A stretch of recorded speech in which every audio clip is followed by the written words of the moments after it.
2 years ago, I received an acceptance letter from one of my dream universities, along with the incredible news that I had been awarded a scholarship. It felt like the stars had aligned for me. In preparation for college, I had been working part-time, trying to be responsible and save up as much money as I could.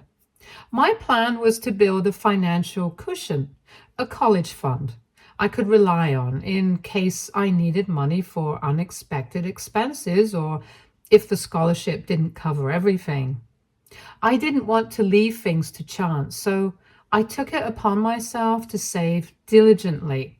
Getting accepted to college was already an achievement, but securing a scholarship felt like an additional stroke of luck, as though all my hard work had finally paid off in the best possible way. Hence, I was happy that the college fund I had been saving up could now be used for any additional expenses I would have during college. At the time, I didn't have my own bank account yet. I was still quite young, and for convenience, the money I earned from my part-time job was deposited directly into my mother's salary account. I trusted her completely with it. I had always assumed that when I eventually left for college, my mom would just transfer that money back to me, no questions asked. I had earned it after all, and it was intended for my education.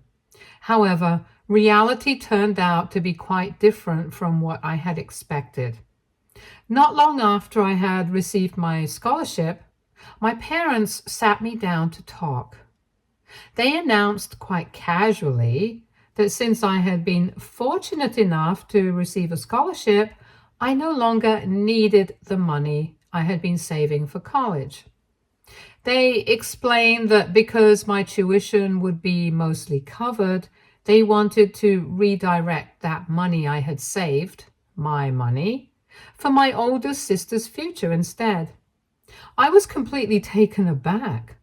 I had worked hard for this money, and now, out of nowhere, they were telling me it would be used for my ungrateful sibling? For some context, let me explain a bit more about my older sister, Caroline. Caroline has always been the troublemaker in the family. Unlike me, who's had to work hard and follow the rules, she has always found a way to escape consequences no matter what she does. She's only 3 years older than me, but you wouldn't think so if you saw how my parents treat her. They act like she's still a little kid, and no matter how old she gets, they seem determined to shield her from any kind of responsibility or accountability. It's like they've put her in a bubble where she never has to deal with the real world. Ever since we were children, Caroline was always the one getting away with things that I never could. I was constantly reminded to work hard and be responsible. But Caroline, on the other hand, whenever she made a mistake or did something wrong, my parents, especially my mom, would jump to her defense almost instinctively, arguing that her oldest child could never be wrong. It didn't matter whether my sister was clearly in the wrong or if there were others involved. Somehow, my mother would always manage to turn things around and make it seem like she was the victim. For example, when Caroline was around 14 years old, she got caught bullying younger girls at school. According to the teachers, she had been picking on them for weeks. Things got so bad that the school had to call my parents in for a meeting to discuss Caroline's behavior. It was a serious issue. Several students and teachers had witnessed her bullying. But when my mother heard what had happened, she flat out refused to accept it. Caroline started crying during the meeting, of course, and denied everything. Rather than questioning whether her daughter could really be in the wrong, my mom decided to believe her tears over the facts. She argued with the teachers, even with the headmistress, insisting that Caroline was being unfairly accused. She made up excuses saying that her darling daughter could never be nasty or mean to anyone, and even went so far as to accuse the victim of acting just to get Caroline into trouble. In the end, Caroline was let go with only a week's suspension. But my mom's refusal to accept the truth meant that Caroline realized that she faced no real consequences. She was never reprimanded for what she did, and life went on as though nothing had happened. Next, when my sister Caroline turned 16, things escalated significantly. She got herself into even more trouble. This time, she was caught smoking at her school, which by itself was already against the rules, but that wasn't the worst of it. Along with smoking, she was also found trying to sell weed, which was a much more serious offense. The school administration this time had irrefutable evidence. There were witnesses too, and it was clear that Caroline had crossed a line that even my parents couldn't argue their way out of. When the school uncovered everything, Caroline was essentially expelled, and that marked a turning point. For once, my mother, who had always been able to shield her from accountability, was suddenly in a position where she couldn't talk her way out of the situation or make excuses for Caroline. Yet, instead of letting Caroline face some consequences at least, my mother quickly switched into what I can only describe as damage control mode. She refused to let this incident tarnish the image she had built of Caroline as the perfect innocent daughter in this family. Rather than addressing the reality of what had happened, my mom spun an entirely different narrative to our family members and relatives. She started telling people that she wanted to send Caroline to a posh school far away from home because she wanted the best education possible for her. In reality, it was difficult for Caroline to get into any school in our locality because of her reputation. My parents were desperate to hide what had really happened. They couldn't bear the thought of people finding out that their darling daughter had been expelled from school for something as serious as smoking and selling weed. The posh school was just a cover to protect their reputation and, by extension, Caroline's. However, my mom framed it to others as though she was sending Caroline to a prestigious, expensive boarding school of her own choice to give her better opportunities and help her succeed. Of course, this decision came at a huge financial cost. The boarding school my parents chose for her was incredibly expensive, far beyond what my parents could comfortably afford. They struggled to pay for it, but they were willing to make those sacrifices to maintain the image of Caroline being this privileged, well-off girl who was receiving the best education that was far above everyone else living in our neighborhood. Clearly, my parents were willing to go to great lengths to cover up Caroline's failures and bad behavior, even when it meant putting themselves under financial strain. You would think that after everything that had happened, after getting caught smoking, selling weed, and being expelled from school, Caroline would have learned her lesson, shown some remorse, or at least made an effort to change. But no, that wasn't the case at all. Shortly after she was sent to that expensive boarding school, my parents received a call one night that Caroline had disappeared in the middle of the night. My sister had left a letter behind in typical dramatic fashion declaring that she was in love with her then boyfriend Nick and that she couldn't wait any longer to spend the rest of her life with him. Panic set in at home and my parents went into overdrive trying to find her. They were frantic, calling up her friends, contacting the police, searching for any leads or clues about where she might have gone.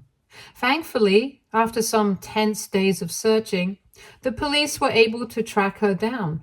Caroline had been staying at one of her friends' houses the whole time. When my parents and I went to get her back home, my sister flat out refused to come back home. Instead, she declared to my parents that Nick was the one for her and that she wanted to marry him immediately. My parents tried to talk her out of it for hours. Rather than laying down the law or demanding that Caroline come back and finish school, my mother in the end gave in to her demands. After some negotiating, they struck a deal. Caroline would return to finish high school, but after she graduated. My parents would support her decision to marry Nick. They even agreed to help Caroline and Nick financially as much as they could after their marriage. Can you believe that? And that's exactly what happened. True to her word, Caroline graduated, and as soon as she turned 18, instead of going to college or focusing on her future, she married Nick. My parents, as promised, helped them every step of the way. They found a place for Caroline and her new husband to live in. Since neither Caroline nor Nick had any stable income to support themselves, my parents ended up agreeing to pay their rent every month. And to make matters worse, Nick didn't have any parents around, so the entire responsibility for the two of them always fell on my mom and dad only. I couldn't wrap my head around the fact that after all the trouble Caroline had caused, my parents were still bending over backwards to make her life as comfortable as possible. They were using their hard-earned money to support her marriage, pay her rent, and basically take care of her and her husband. While I was always told to focus on studies and encouraged to take a part-time job so I could earn my own money, I couldn't help but feel the growing resentment knowing that I always had to work harder than my sister, who just got things for free, served on a platter. This kind of favoritism has been a constant throughout our lives. No matter what Caroline does, she's always protected. And when my parents decided to take the money I had worked so hard to save for my education and give it to her instead, it just felt like another chapter in the same old story. I confronted them, demanding to know why they were choosing to give my hard-earned money to Caroline. It didn't make sense to me. I had been saving that money for years to help with college, and it was mine, not theirs to give away. That's when my parents revealed the real reason behind their decision. Caroline had just found out she was pregnant. My jaw practically dropped in disbelief as my dad proudly declared how happy he was to become a grandfather so soon. Both he and my mom beamed with excitement, completely unfazed by my reaction. For them, this was joyous news, a new chapter, a grandchild to look forward to. But all I could think was, how is Caroline going to handle having a baby when she can't even manage her own life? She and her husband could barely take care of themselves, let alone a child. However, when I voiced these concerns to my parents, my mom just brushed them off like she always does whenever I raise a valid point about Caroline's poor decisions. She casually mentioned that Nick, Caroline's husband, had recently gotten a good position, so he would be able to support her and the baby from now onwards. My mom said it so matter-of-factly, as if this new job would just magically erase all of their financial struggles. Then she dropped the real bombshell. My parents had decided to take away the biggest source of tension in Caroline's life by buying a brand new apartment and letting her and Nick stay there for free. That's where they wanted to put my money, into purchasing a home for my sister so she could start her family in peace. They were ready to make yet another huge financial sacrifice to buy a house just to make sure Caroline didn't have to worry about anything. I couldn't believe it. It was like everything I had worked for, the late nights, the part-time jobs, the sacrifices, didn't matter in comparison to Caroline's latest life event. Once again, I was being asked to step aside so she could be catered to. My parents had never shown this level of pride or excitement about my achievements, not even when I got accepted into my dream university with a scholarship. After years of being the responsible, hardworking daughter who tried her best to make them proud, I was tired of coming second to Caroline in every way that mattered to them. It was a moment of clarity for me. I realized that no matter what I did, I would never get the recognition or appreciation I deserved. If they couldn't value me for the person I had become, then maybe it was time for me to stop seeking their approval altogether. I was done fighting for a place in their hearts. From that point on, I stopped arguing with them. I didn't see the point in trying to reason with people who were so blinded by their favoritism. Instead, I shut down completely, emotionally distancing myself from the situation. I just waited quietly, patiently for my chance to leave. The moment my college start date approached, I focused on preparing for that escape. I kept my head down, counting the days until I could finally move out and leave this toxic dynamic behind. But even in those final weeks, I would overhear my parents talking several times about their grand plans for my bedroom after I left. They were already planning to turn it into a nursery for Caroline's unborn child, their future grandchild. It was as if my existence had been completely erased from their minds. The room I had lived in for years was already being planned to be transformed to cater to a child who hadn't even been born yet. My parents were practically giddy with excitement about how they could babysit for Caroline and give her baby a room in their house. When the day came to move, my dad didn't even offer to help me pack or move my things. Fortunately, I had my friends who were there for me. They helped me move into my dorm, and once I settled into my new life at college, I felt an overwhelming sense of relief. For the first time in years, I wasn't living under the weight of my parents' favoritism or trapped in a house where my achievements and my efforts were taken for granted.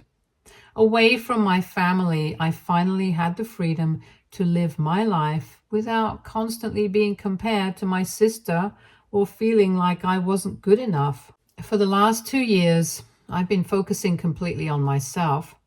The college has been a busy and fulfilling experience. I've worked hard academically while also holding down a part-time job as a server, and honestly, I love the life I've built for myself.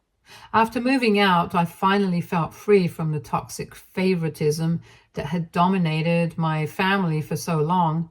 True to their word, my parents turned my old room into a nursery for Caroline's baby, Jimmy. I've only met him once, briefly, when he was born.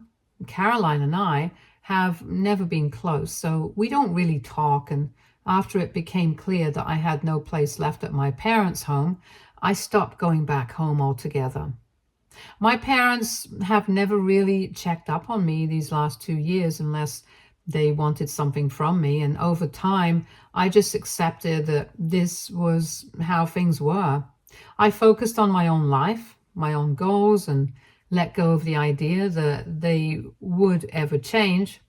Things had been quiet between us for so long that I was genuinely surprised when I received a call from my mom earlier this morning.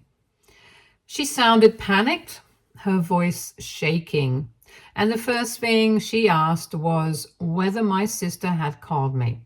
I was confused, and I told her no. I hadn't heard from Caroline.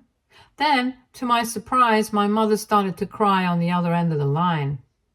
I felt a pang of worry hearing her like that, and I asked her what had happened. And that's when she finally confessed in between sobs that something terrible had happened that morning. Apparently, she and my dad had woken up to the sound of the doorbell ringing frantically, followed by loud banging on their front door. And when they rushed downstairs to see what was going on, they found Jimmy, Caroline's son, standing on the porch all by himself. He was holding his small bag and a note. My mom was in hysterics as she recounted how terrifying it was to open the door and see their grandson there alone with no sign of Caroline or her husband, Nick. I asked my mom if the note said anything about where Caroline had gone or what was happening. And this is when my mom revealed that in the note Caroline had written, she said that she hated being a mother and couldn't live with this suffocation any longer. She wrote how she didn't want to raise her son and had asked my parents and me to take over raising Jimmy from that day forward. I was absolutely taken aback, stunned by the reality of what was happening. My mother's sobbing only intensified on the phone as she tried to process this, while my father, who had been desperately trying to reach both Caroline and her husband Nick, suddenly took the phone from her. I could hear the urgency in his voice. He informed me that both Caroline's and Nick's phones had been switched off, and he said that this was starting to be a very grave matter. He recounted how a few days ago Caroline had asked them for money, so now there was a chance she had actually run away with the money, leaving behind her son with us. My dad told me that it was time for me to come back home immediately to help them search for Caroline. I was still processing everything, trying to wrap my head around the fact that my sister had abandoned her child like this. And while I felt concerned, I also knew I had my own responsibilities. I calmly told my dad that coming home wasn't possible at the moment. I had an important exam coming up this week, and I couldn't just drop everything. I offered to do what I could from my end, saying I tried to reach out to Caroline myself, but I couldn't be physically there. My dad wasn't happy with that response at all. He started arguing, telling me I was being unreasonable and that the family needed me with them right now. He spoke as if it was my duty to show up, like I had some kind of moral obligation to be there for them in this crisis, just because we're family. But I wasn't about to let him guilt trip me. I argued back, reminding him that my being there wouldn't solve anything. I couldn't help but point out that they hadn't needed me in the past 2 years. Not once had they asked how I was or what I needed. Now suddenly, because they were in a crisis, I was supposed to drop everything and rush back to help. It didn't sit right with me, and I wasn't going to let them make me feel guilty for focusing on my own life.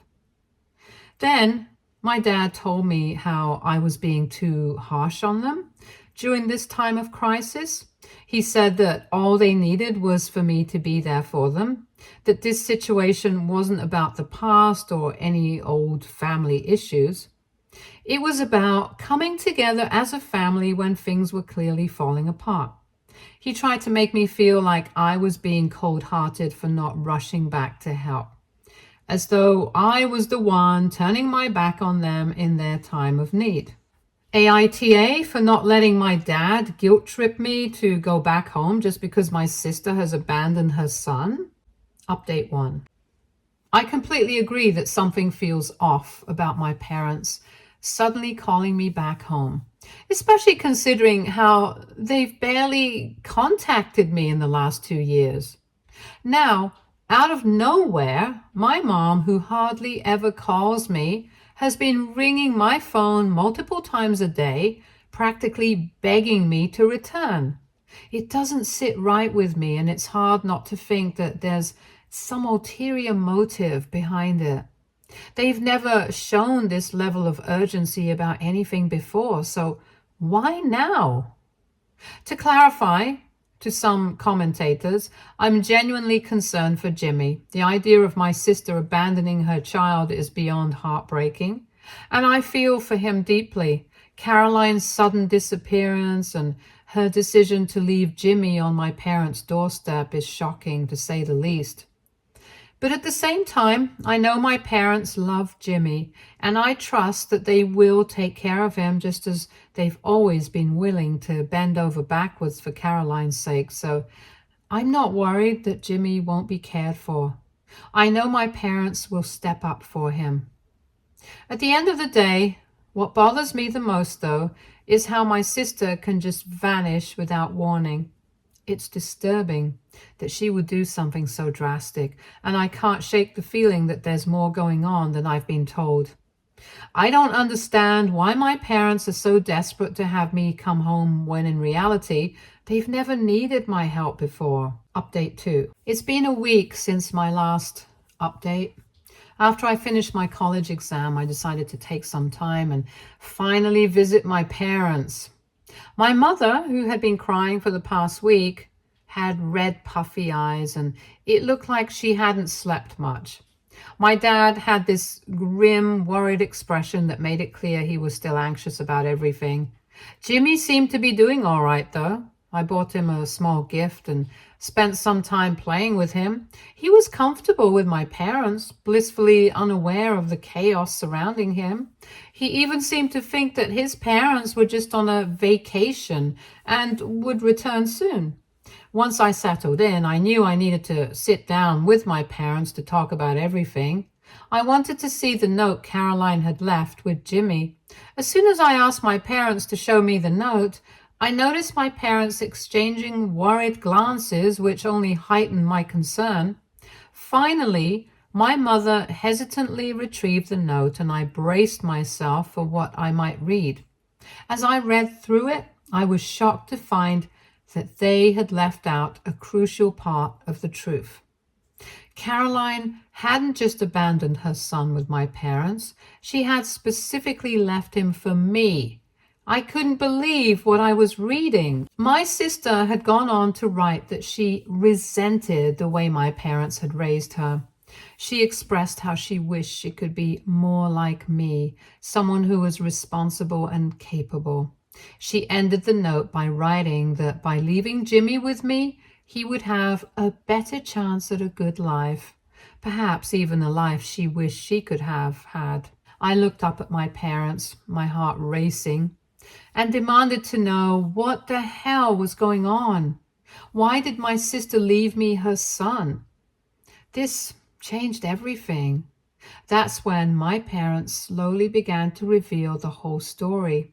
After my parents had bought them a comfortable apartment to live in, Nick and Caroline started to spiral into a world of drugs and neglected their responsibilities as parents, even after Jimmy was born. My parents caught them multiple times, leaving Jimmy alone at home, even as a baby, while they went out to party with random strangers late into the night. Both of them would also have violent fights due to their drug use. Caroline would often show up at my parents' doorstep crying for help with Jimmy in her arms. Hearing all this felt like hearing a story about a stranger. I mean, I have always known my sister causes trouble, but I had thought that at least as a parent, she would have given up on these things, but clearly she hadn't. My parents had knowingly kept this hidden from me. They knew me well enough to understand that I would judge them for supporting Caroline through all of this nonsense. They had tried their best to get her help, even attempting to admit her to rehab, but she would always relapse.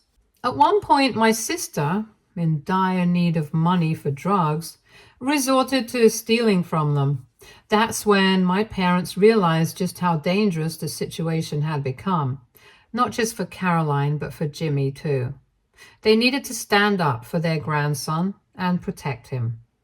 They were in a position where they felt they had to protect their grandson, and this is when my parents threatened to call Child Protective Services on my sister and her husband and have them arrested for neglecting their son. It seemed this threat was what pushed Caroline over the edge. She had been struggling to be a parent for so long, and with their threat, she just couldn't do it any longer. A week before she disappeared, she had asked to borrow some money from our parents. Then, without warning, she left Jimmy on their doorstep and vanished. My parents told me that it was clear she and Nick were done with being parents. They had knowingly left their son on their porch, and both of their phones were unreachable. My parents had registered them as missing. The police were involved, but even they believed that Caroline and Nick had likely left their children willingly, possibly to continue using drugs, which seemed all too likely given the circumstances. As I absorbed everything they were telling me, I felt a mix of anger and heartbreak. It was clear that my sister had been suffering for a long time, and yet I had been left completely in the dark. My parents went on to explain that this was the main reason they wanted me to come back home. They obviously could not come right out and tell me the entire truth on the phone since they were afraid of how I would react to everything. My dad then started to say how him and Mom were getting older, and while they enjoyed babysitting Jimmy for a few hours, they couldn't possibly handle him full time. Hence, he felt it was a great idea for me to move back in with them and work on replacing Caroline's role in Jimmy's life. My mother nodded in agreement, saying that I could probably drop out of college and raise Jimmy for the time being, since my sister wanted me to have him. I was taken aback and couldn't help but laugh at their suggestion. Had they lost their minds? There was no way I was going to drop out to take care of my sister's child. I firmly told them that we needed to talk to CPS about this situation. If I didn't want to take legal custody, then they could step in and become custodians for Jimmy. It felt like the most responsible path forward given the circumstances. My dad quickly pushed back, saying that this was a family matter and that involving CPS could complicate Jimmy's life. My mom chimed in, arguing that my sister would be disappointed in me if I didn't step up, since she had basically left her son to me, insisting that she and my dad expected better from me. Their words struck a nerve. I told them that I didn't care about disappointing anyone. It was about doing what was right for Jimmy and myself. I needed to think this through carefully before rushing into making a decision that could change my life forever. So my parents have finally agreed to give me some time to think. Update 3. It's been 2 months since my last update. To clarify a few points, yes, my sister definitely wrote that note. I know Caroline's handwriting well enough to be sure. No, my parents did not fake her handwriting. My parents have shown me bank statements which reveal just how much money my parents were foolishly sending to Caroline every month to help out her and her husband. They even took me to Caroline's apartment since they had a key too. The apartment was left in a condition exactly as my mother had described to me. Empty alcohol bottles strewn on the floor, drawers and cupboards emptied out, and there was a strong stench that was overwhelming. The refrigerator was practically bare, and the whole place was very filthy. I did contact CPS and shared everything I knew about my sister and her husband's situation. For the time being, my parents have volunteered to take temporary custody of Jimmy, at least until Caroline or Nick return. I feel a bit relieved knowing that Jimmy will be safe with them for the time being. Yes, my parents did try to guilt me a lot to care for Jimmy, but I stood my ground. I knew that making a choice based on guilt wouldn't be in anyone's best interest, least of all Jimmy's.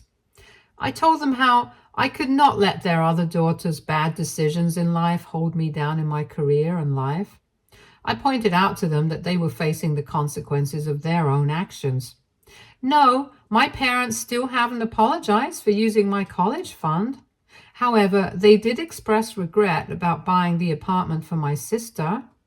Just to clarify, the apartment deed is in their name. They were allowing my sister and her husband to live there rent-free. I guess now they're likely going to rent it out and earn some extra money. Currently, I'm back in college and focused on my studies.